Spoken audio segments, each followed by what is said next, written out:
The coffee smell hit me before I was even through the door. That thick, stale, institutional smell from the urn in the corner, the one nobody ever emptied until the last possible minute. I had walked through that back door hundreds of times by that point, and that smell was always there, and by then I had stopped noticing it like you stopped noticing the hum of a refrigerator in your kitchen. But that morning, the morning of the thing, it hit me like a wall.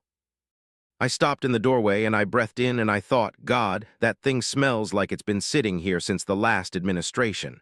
Since before Obama. Since before any of this. I want to tell you about that day. The one everybody thinks they know because they saw the footage. The one that shows up in compilations and documentaries and arguments on Twitter. I was there. I was standing 6 feet from the table, holding a clipboard, watching everything that was about to happen, and I have never said a word about it to anyone until right now. What you saw on the television that day was not what happened in that room. I need you to understand that before we go any further. What they showed the world was the surface. I saw what was underneath. The clipboard is important. I want you to know that because it tells you where I was. It tells you what my job was. I was not in the control room. I was not on a monitor somewhere watching from a distance. I was right there at the edge of the frame, holding that clipboard like it was the most important thing in my life, because to me, in that moment, it was. The producer had put me there because she needed someone close to the sound guy's station to give him the cue when it was time to roll. My position was also, as I would learn, the closest position to the table where everything was about to happen. I did not know that when she put me there.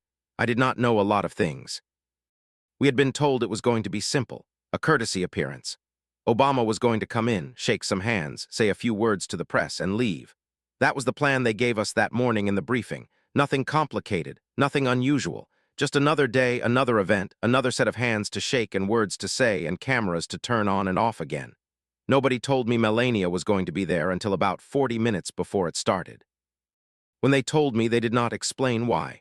They just said, update the seating chart, Melania is attending. I wrote it on a piece of paper and I handed it to the stage manager and I tried not to think about what it meant. I would find out later why that mattered, but in that moment I just did my job. I always just did my job. There was a person in the room that day who nobody recognized. I noticed them when they came in because they were wearing a press badge, but their face was not familiar. I knew most of the press people by that point. After 2 years on the job, you learn the regulars, the ones who show up every time, the ones with the cameras and the ones with the notebooks and the ones who just stand in the back and watch. This person was none of those. They stood in the back corner and they did not move for the entire time. I remember the color of their jacket. It was green, a deep, dark green like something from a forest, like they were trying to disappear into the wall behind them. And they never took notes, not once, they just watched. At the time, I thought it was nothing. People come and go, credentials get issued, you see a new face, you forget about it by lunch. But I think about that person now. I think about why they were there and what they saw and whether they ever told anyone what they noticed. I do not know the answer to any of that. Obama came in from the left side of the room. That detail matters because the table was in the center, and when he walked in, his path took him right past the side where Melania was already seated. She was in the third chair from the left. I know because I had helped set the name cards an hour earlier. Spouses get the end of the row unless there's a reason not to, and that day there was no reason, so she was at the end, sitting alone with her hands folded on the table in front of her and her face completely still.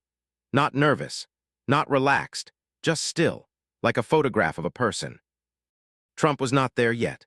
Trump was supposed to be on the right side of the table, but he had not walked in yet, and Melania was just sitting there, and the room was half empty, and the lights were too bright. And I was standing at the edge with my clipboard feeling like something was wrong but not knowing what it was. Obama walked in and he shook the first hand, and then the second hand, and then he moved toward the center of the row, and he came even with Melania's chair. And he did not look at her. I want to be very clear about what I mean by that. He was not ignoring her in a way that would look rude on camera. He was not snubbing her or making a point. Or doing any of the things people later said he did. He was just not looking. His eyes moved from the person on his left to the person on his right, and his gaze passed directly over the space where Melania was sitting without landing on her face. Not once. And she was sitting right there, her eyes open, her face still, watching exactly where his eyes were going, and she could see that they were not going to her. I remember thinking this is going to be a problem. I remember the clipboard felt heavier than it had a minute ago. I remember the coffee smell was so strong that I could taste it in the back of my throat. And I remember that nobody else in that room seemed to see it yet. The other staff members were busy with their tasks. The press people were setting up their equipment. The stage manager was checking something on his headset. And I was standing there, 6 feet away, watching the most interesting thing that had ever happened in that room happen, and nobody was watching with me. Trump walked in from the right side. He was late by about 3 minutes, which was not unusual for him, and he walked to his chair and he pulled it out, and the scrape of the legs on the floor was the loudest sound in the room for a second. He sat down and he leaned back and he crossed his legs under the table. His shoe tapped once against the leg of the chair and then it stopped. He was looking at Obama. Obama was not looking at him. I need to tell you something about the next part. I almost stopped the story here. I almost said, you know what, this is not worth it. People will think what they want to think anyway. The footage is out there. Everyone has their version. It does not matter what I saw. But the part I have not told anyone is the part that changes everything. And if you are still with me, I need you to understand that what comes next is the reason I am finally talking. So please stay. Please keep listening. I have never told this to anyone, and I am telling it to you now, and I need you to hear all of it. The formal part had not started yet. The cameras were not rolling. The room was still in that in-between time, the time when things are happening, but they are not being recorded yet, and I was using that time to watch. I was using that time to learn everything I could about what was about to happen, and I saw something that no camera in that room was going to catch. Trump's foot started tapping again. It was a slow tap under the table, and I could see his hand moving to the edge of the table and then pulling back and then moving to the edge again. That was the first tell. I did not know it was a tell at the time. I did not have a word for it. I just thought he was nervous. I thought everyone was nervous before these things started, even people who looked like they were never nervous about anything. But I had seen Trump in rooms before. I had watched him do these events before, and this was different. The tapping was not confident. The hand on the table was not relaxed. His body was doing something that his face was not admitting to. Obama sat down across from him. He was wearing a dark suit and a light blue tie, and he looked like he had just come from somewhere else, somewhere quieter, somewhere where the lights were not so bright and the air was not so heavy. He sat down and he placed his hands flat on the table and he looked straight ahead at the back wall of the room where the curtains were pulled tight and the light from the window was not reaching. He did not look at Melania. He did not look at Trump. He looked at the back wall and he stayed there. He stayed there for a long time. The producer's voice came through my earpiece. She said 5 minutes. She said roll the sound in 4. I looked down at my clipboard and I looked back up, and Obama was still staring at the back wall and Melania was still staring at nothing, and Trump was still tapping his foot, and I thought, I have no idea what is about to happen here, but I think it is going to be something I will remember for the rest of my life. Trump swallowed. I know that sounds like nothing. I know that sounds like a detail nobody would ever notice or care about. But I was standing 6 feet away and I was watching his throat because I had nothing else to look at while I was waiting for the cue, and I saw him swallow, and it came 1 beat too late. Obama had just said something to the person next to him, something quiet, just a remark, not part of the official record, not meant for the cameras, and Trump swallowed after that. Like he was reacting, but he was a half-second behind. Like his body was catching up to something his mind had already processed and decided how to respond to. And then he did it again. A few minutes later, Obama said another quiet thing to someone on his left, and again, Trump swallowed 1 beat late. I started counting. By the time the formal part started, he had done it 4 times, in less than 10 minutes. A man WH. Oh, never looks like he is thinking about anything, was thinking about something with every word Obama said, and his body was trying to keep up and failing. That is what I want you to understand. This was not the normal reaction of a man who is just listening. This was not the reaction of someone who is comfortable and relaxed and in control.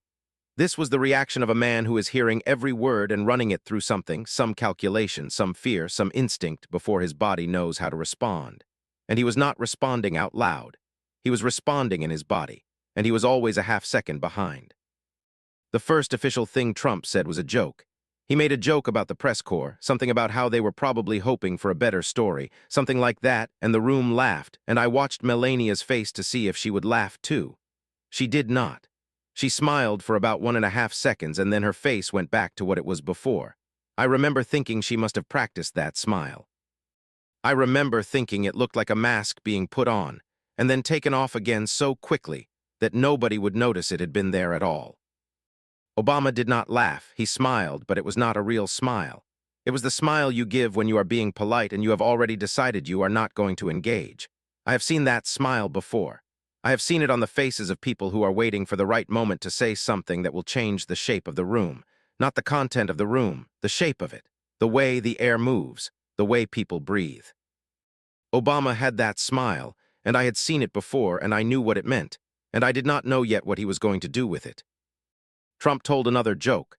This one was about the transition. He said something about how smooth the handoff had been, how grateful he was for the help they had received from the previous team, how everything was on track for a great start. He said it in a way that was supposed to sound gracious, but I could hear the edge underneath it. I could hear the thing he was really saying, which was something like, I do not need you, I do not owe you anything, and I am going to do things my way.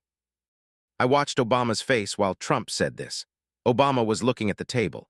He was looking at his hands, which were still flat on the table, still like he was in a waiting room, like he was not in the same room as the most powerful person in the world at that moment. He was not looking at anyone, and he was not laughing, and the room could feel it. The room was getting quieter. The air was getting heavier. People were starting to look at each other, wondering what was happening, wondering why Obama was not doing anything. And then Trump did the thing with his hand. The second tell, I did not know it was the second tell at the time. I just knew it was something I had never seen before. His right hand came up and his thumb pressed into the side of his index finger and he held it there. Not resting, pressing, digging. He held it for a long time. He held it while he talked about the economy and while he talked about the media and while he talked about all the things he was going to do in the next 4 years, the things that were going to be different, the things that were going to be better, the things that nobody had ever seen before. His thumb was digging into the side of his hand, and nobody could see it except me and maybe the person sitting next to him, and they were not looking at his hands. They were looking at his face. They were watching the performance, but I saw it. I saw it because I had nothing else to look at and because I was trying to understand what was happening in that room, and I thought, he is scared. I thought, he is scared and he does not know why yet. Something is wrong, and he can feel it, and his body is telling him before his mind can figure out what it is. The producer's voice came through the earpiece again. She said 30 seconds. She said get ready for the cue. I looked down at my clipboard and I looked up and Obama was still looking at the table and Trump was still talking and Melania was still sitting perfectly still and the room felt like a room that was about to change forever. I remember thinking that. I remember thinking this room is about to change forever and nobody in it knows it yet. Trump said something about how the previous administration had left things in good shape. That was the first thing he said that was aimed directly at Obama without it being a joke. The room went quiet. Not quiet, but the kind of quiet that happens when people stop talking because they are waiting to see what happens next. Obama looked up. He looked at Trump. And for 1 second, just 1 second, I thought he was going to respond. I thought he was going to say something sharp or something smooth or something that would make the room gasp. Everyone was waiting for that. Everyone in that room and everyone who was going to watch the footage later was waiting for Obama to fight back, to match Trump's energy, to say something that would make the highlight reel. But he did not. Obama said, I know you will do great things with what we left you. He said it calmly. He said it like he meant it. He said it like he was being gracious and generous and supportive. He said it like a man who had nothing to prove and no reason to fight and no interest in making a scene. But I was standing 6 feet away and I could see his eyes, and I can tell you that he did not mean a word of it. He was not being gracious. He was being devastating. There is a difference, and I did not know the difference until that moment. Gracious is when you give someone credit they deserve. Devastating is when you give someone credit they cannot possibly live up to, and you say it in a room full of people, and you say it with a smile, and you know they will have to try to be what you just called them or admit they are not.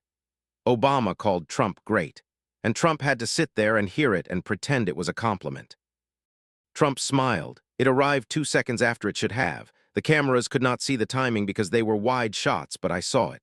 I saw the gap between the end of Obama's sentence and the beginning of that smile, and I knew that Trump had heard what Obama had actually said. Trump had heard the thing beneath the thing, the real message, the one that was not on the record, and he had not had a response ready. He had not known it was coming. So he smiled late, and the smile was wrong, and his eyes were not in it. His mouth smiled, but his eyes did not, and I saw that, and I thought, he knows. He knows exactly what just happened, and he cannot do anything about it. I want to pause here because I need you to understand what I am showing you. I am showing you that the moment everyone thinks they saw was not the real moment. The real moment was a question. It was a question that Obama asked off mic in a room full of people, and no camera caught it and no microphone heard it, and only 3 people in that room knew what it meant. I was one of them. I heard it, and I have never told anyone until right now. Before I get to that, I need to tell you something else. Something I have never said to anyone. Something that happened before the cameras started rolling, when Obama was walking from the holding room to the stage. Obama asked me a question on the way in. I do not know why I am telling you this, except that I think you need to know. It was his walk from the holding room to the stage, and I was standing where I always stood near the door with my clipboard, and he passed right by me, and he looked at me, and he said, "Are you the one with the clipboard?" And I said, "Yes, sir." And he said, "Good." And then he said, "Do you know why she is here?" He did not say Melania's name, he just said she. And I said, "I did not know, sir." And he said, "I do." And then he kept walking. He walked into the room, and he sat down, and he waited. I think about that question all the time. I think about how he already knew. I think about how he was walking into that room knowing exactly what was going to happen and why it was going to happen and what he was going to do about it. He knew she was there because someone had told him she was going to be there, and he had decided what to do about it, and he was not going to tell me, and he was not going to tell anyone, and he was going to walk in and sit down and wait. That is who he was.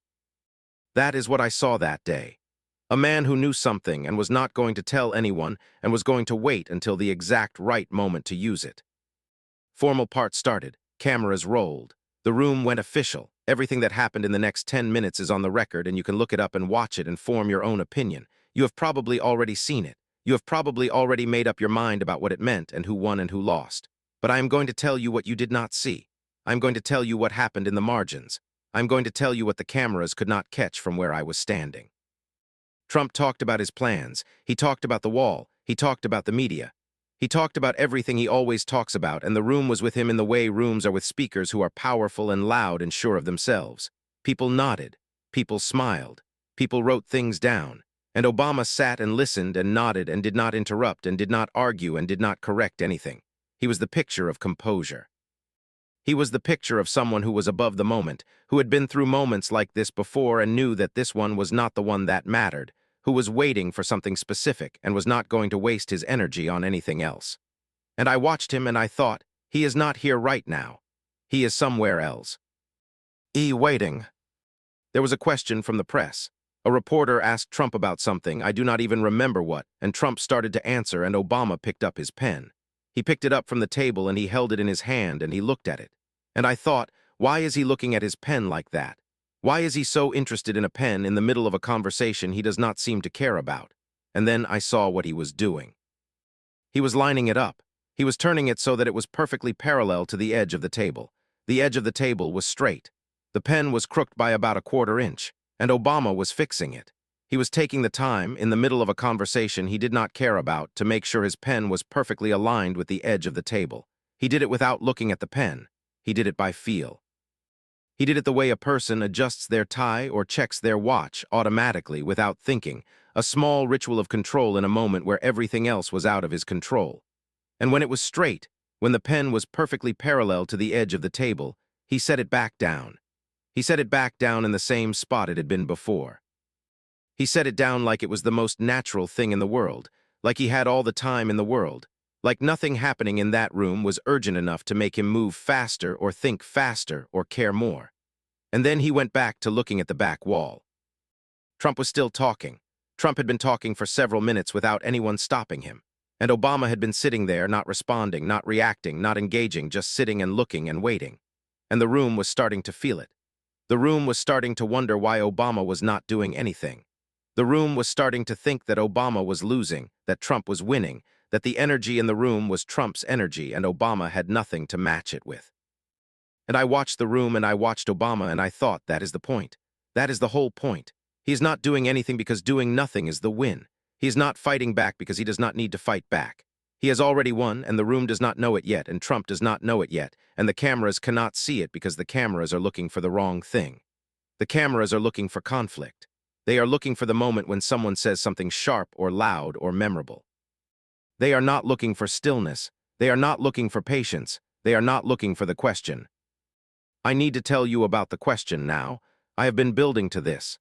I have been asking you to stay with me, and I am asking you one more time to stay with me because this is the part that changes everything. This is the part I have never told anyone. This is the part that makes sense of everything I have been trying to show you. Trump was talking about the economy. He was saying something about how much growth there was going to be, how much better things were going to get, how the country had never seen numbers like this before, how the future was going to be incredible, how the people who doubted him were going to be proven wrong by facts and figures and results. He was talking in the way he always talks, like he was the only person in the room who knew anything, like he had information nobody else had, like the future was already written and he was the one who wrote it. And Obama leaned forward, just slightly, just enough that I noticed and the cameras probably did not. He leaned forward and he picked up his water glass and he took a sip and then he set it back down and then he spoke. Quietly. Off mic, just for Trump to hear. Just for the person sitting next to him, who might have heard something but would not be sure what, just for the room that was not listening because they were all looking at Trump. He said, "Did you get the box?" Trump stopped. He stopped mid-sentence. He stopped in the middle of a word. He stopped like someone had pressed a button on a remote control, like someone had cut the wire, like someone had said the one thing in the world that would make him stop talking and not know how to start again. He stopped and he looked at Obama and his face changed. I do not know how to describe it, except to say that it was the face of a person who has been asked a question they did not expect and do not have an answer for and cannot ask for clarification without admitting that they do not understand. The face of someone who has been caught out. The face of someone who is trying to figure out if this is a trick or a threat or a joke or something real. The face of someone who has just realized that the person sitting across from them knows something they do not know. Trump said, "What box?" Obama said, "The one we left you." Trump said, "I do not know what you are talking about." Obama said, "You will." And then he leaned back. He picked up his glass of water. He took a sip. He set the glass down in exactly the same spot it had been before. He folded his hands on the table, and he went back to looking at the back wall. He went back to waiting. Trump did not finish his sentence. He moved on. He started talking about something else, something he had probably planned to say anyway, something about the military or the veterans or some other thing on his list of things to talk about. But his foot had stopped tapping. His hand had stopped digging into his thumb. He was still for a moment, completely still, and I watched him and I thought, he does not know what the box means. He has no idea what Obama is talking about. And it is eating him alive. It is sitting in his stomach right now, that question, that phrase, that thing Obama said off mic, and he cannot get rid of it. He cannot ask what it means. He cannot respond to it because he does not know what it is. He cannot forget about it because it is a mystery and Trump does not like mysteries, and this one is a mystery he cannot solve in front of everyone. The room did not know what had just happened. The room was still waiting for the confrontation, still waiting for the fireworks, still waiting for something dramatic to happen. They did not realize that the most dramatic thing in the room had just happened and they had missed it. Obama had won. He had won in a way that no one in that room understood except Trump. And Trump could not say anything about it because the question had not been on the record. He could not respond because he did not know what he was responding to. He could not ask for clarification without admitting that he did not understand something. And so he sat there and he finished his talking points and he did not win. He did not win, and the room thought he had won, and Obama knew he had won, and I knew he had won, and nobody else knew anything. I have watched the footage since then. I have watched it several times. I have never watched the whole thing because I cannot watch the whole thing. Every time I try, I get to the part where Trump starts talking about the economy and I have to look away because I know what is coming and I cannot stand watching the room not see it. I have tried to find the place where Obama asked the question and it is not there. The cameras missed it. The microphones missed it. It was just him and Trump and me, and I was holding the clipboard and trying not to breathe too loud, and that was it. That was the whole moment. A question asked quietly, a face changed, and then it was over and nobody knew. There are things I have not told you yet. Things I hinted at in the beginning and have not come back to. I need to come back to them now because they matter, and because I promised myself I would not leave anything out. I promised myself that if I was finally going to tell this story, I was going to tell all of it, and not leave anything in the shadows, and not hold anything back because I was afraid of what it would look like. Trump almost walked out before the cameras rolled. I have not said this to anyone. I do not know why I am saying it now except that I think you should know. About 10 minutes before the official start, Trump was standing in the hallway outside the room and he was talking to someone on his phone and I was walking past because I was checking something on my list and I heard him say, "I do not think I need to do this." He said it twice. He said, "I do not think I need to do this." And then he hung up and he walked into the room and he sat down and he never looked at Melania once and he never looked at Obama once without flinching. I do not know who he was talking to. I do not know what they said to him. I do not know why he decided to stay. But he almost did not stay, and that matters, and I wanted you to know that. The door was supposed to be locked. I know this because I was told to make sure it was locked before the event started. That was part of my checklist. Lock the door, check the sound, make sure the name cards are straight, make sure the water glasses are filled. Little things, important things, and when I checked the door, it was not locked. It was closed but not locked, and I had to go get the stage manager to come fix it, and by the time he fixed it, the green jacket person had already walked in and taken their position. I do not know if that was a coincidence. I do not know if someone forgot to lock it or if someone left it open on purpose. I have never found out, and I do not think it matters now, but I think about it every time I think about that day. I think about that door and who walked through it, and who did not, and what might have been different if things had been locked the way they were supposed to be. There was a backup plan. I was told about it that morning. The producer pulled me aside and she said, if anything goes wrong, if the cameras fail or the sound goes out or someone makes a scene, you are supposed to signal the control room to cut to commercial. She said, just raise your hand and point at the ceiling and they will take care of the rest. She said it like it was simple, like it was something I would know how to do if I needed to do it. I never raised my hand.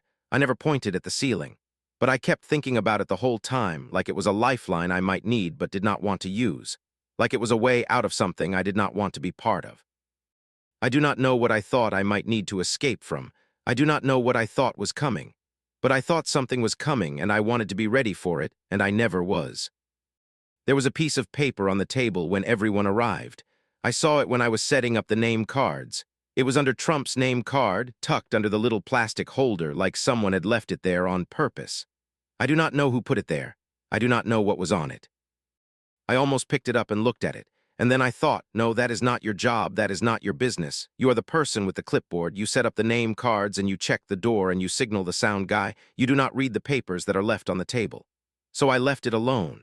And by the time the event started, it was gone. Someone had picked it up and taken it away, and no one mentioned it, and no one asked about it, and it was like it had never been there at all. I have never found out what it was. I think about it sometimes. I think it might have been the answer to the question. I think it might have been the thing Obama was asking about. But I do not know, and I will never know. The chair mattered. I keep coming back to this, and I keep thinking I should move on, but the chair mattered. The chair that Trump sat in was not the chair that was supposed to be there. The stage manager had switched it out at the last minute because the original one was broken. I heard him talking about it. He said, we will just swap it out, nobody will notice. And he was right. Nobody noticed. It was the same color and the same shape and the same general look, but it was a half-inch higher. And I noticed it because when Trump sat down, he adjusted himself twice before he found a comfortable position. He shifted his weight. He moved his legs. He tried to get settled. And I thought that is not important. I thought nobody would notice a chair being a half-inch higher, but I noticed it. And I think Trump noticed it too. And I think the fact that he was sitting in a chair that was not right made everything else feel wrong too. I think he was already off balance before the question came, and he did not even know it. Melania asked me something on the way out. I have not said this before, and I do not know why I am saying it now, but I think you should know. She was walking toward the door, and she passed right by where I was standing, and she stopped, and she looked at me, and she said, did you see that? And I said, see what, ma'am? And she said, never mind. And she kept walking, and I have never known what she was asking me. I have never known if she was asking me if I saw what Obama did, or if she was asking me if I saw what Trump did, or if she was asking me if I saw something else entirely, something I did not even know was happening. And I have never asked anyone else what they thought she meant because I have never talked about any of this, until right now. The cameras rolled for about 15 minutes. Then the producer said wrap, and the room came apart, and people started moving and talking and gathering their things. Obama stood up, and he shook some hands, and he walked out the same door he had come in. Trump stood up, and he said something loud to someone about how great it had gone, and his voice was too loud, and his smile was too wide. And Melania stood up and she walked out without saying anything to anyone. And I stood there and I watched them all go and I thought, what just happened? I thought, what did I just see? Trump shook Obama's hand at the end. That is in the footage, you can watch it. They shook hands and Obama leaned in and he said something in Trump's ear. I was close enough to hear part of it. He said, you will figure it out. He said, you will figure it out. And then he stepped back and he smiled and he walked away. And Trump stood there for a second, and his face was the face of a man who had just been handed something he could not put down and could not look at and could not understand. And then he walked away too, and the room was empty, and the coffee urn was still in the corner, and it was still full. And I walked over to it and I smelled it again, and it was even worse now, and I thought, I am going to remember this smell for the rest of my life. I am going to remember this room and this day and this moment, and I am never going to be able to explain it to anyone because nobody else saw what I saw. I stayed in the room for a while after everyone left. The stage mana. Jur was unhitching the cables, and the sound guy was packing up his equipment, and the woman from the green jacket was gone. I stood by the table, and I looked at the chairs, and I looked at the water glasses that were still sitting there, and I thought, this is the most important thing I have ever been part of, and I am just the person with the clipboard. I thought, nobody will ever know my name. Nobody will ever know what I saw. I'm going to go home and go to sleep and wake up tomorrow and come back here and do the same thing again, and nobody will ever know that I was here for the moment everything changed. And I was okay with that. I think I was okay with that because I did not know yet how much it was going to stay with me. I did not know yet how many nights I would lie awake thinking about the question and the box and Trump's face and Obama's stillness. I did not know yet that I would never be able to watch the footage without feeling like I was lying to everyone who was watching with me. I did not sleep that night. I lay in my bed and I replayed everything. I kept thinking about the question. I kept thinking about the box. I still do not know what it meant. I think Obama knew something that Trump did not know. I think it was something Obama had known for a while, something he had been carrying, something he had decided to use at the exact right moment in the exact right room with the exact right audience of one. And he told him about it in a room full of people and on a record that did not show it, and Trump has been thinking about it ever since. I think that question is still in Trump's head, eating at him, the way the delayed swallow was eating at him, the way the late smile was eating at him, the way everything in that room was eating at him, and he could not do anything about it. I want you to know that I almost did not say any of this. I want you to know that I have kept this for years, and I have never told anyone, and I have never written it down anywhere, and I have never posted about it or talked about it or even hinted at it. I have just held it. I have just carried it. And the reason I am telling you now is because I think you need to know what really happened, not what was on the footage, not what the analysts said. What really happened in that room with the coffee smell and the clipboard and the chair that scraped. You deserve to know because you were not allowed to be there. You were not allowed to see what I saw. And I think that is unfair, and I think the only way to fix it is to tell you myself. The thing about the chair, I keep coming back to this. The chair was a half-inch higher and nobody noticed, and that is the thing I cannot get past. Nobody noticed except me. Nobody noticed except the person who was not supposed to be paying attention, the person who was supposed to be watching the queue and checking the list and staying out of the way. I noticed. And I think that is what that day was really about. It was about the things nobody notices, the things the cameras miss. The things that happen in the margins and the silences and the moments between the moments. Obama understood that. Obama was the master of that. He knew that the real story is never on the record, and he used that. He used the space between the words. He used the question no one heard. He used the box that nobody knows about. And he won without anyone knowing he had won, and he walked out of that room and he went home and he slept. And I am sure he slept, and I did not sleep for 2 nights, and I have not been the same since. That is the confession. That is the thing I have never said to anyone. I still cannot watch the footage when it plays. Every time it comes on, I change the channel or look away or leave the room. I cannot sit through it because I know what is missing. I know what they did not see. And every time I watch it, I feel like I am lying to everyone who is watching with me because they think they know what happened and they do not. They saw the surface. They saw the joke and the smile and the handshake and the walk out. They did not see the question. They did not see the box. They did not see Trump's face change. They did not see Melania ask me what she asked me. They did not see any of it. And I have been living with that knowledge for years, and it has been eating at me, and I did not know who to tell or how to tell it, or if anyone would even believe me, and now I am telling you, and I do not know if you believe me, but I do not care anymore. I am done carrying this. I am done being the person who saw everything and said nothing. This is my story. This is what I saw, and I am telling you because you asked, in a way, by being here, by listening, by wanting to know what really happened. And now you know. Now you know what I know. And I hope it changes the way you see that day, the way you see that footage, the way you see everything that came after. Because I think the question Obama asked in that is still out there, still unanswered, still waiting for someone to figure it out. And maybe it will never be figured out. Maybe that is the point. Maybe some questions are meant to stay unanswered, to sit in a room with a half-inch higher chair and a full coffee urn and a person with a clipboard who saw everything and said nothing for years. But I said something now, and that is enough. That has to be enough.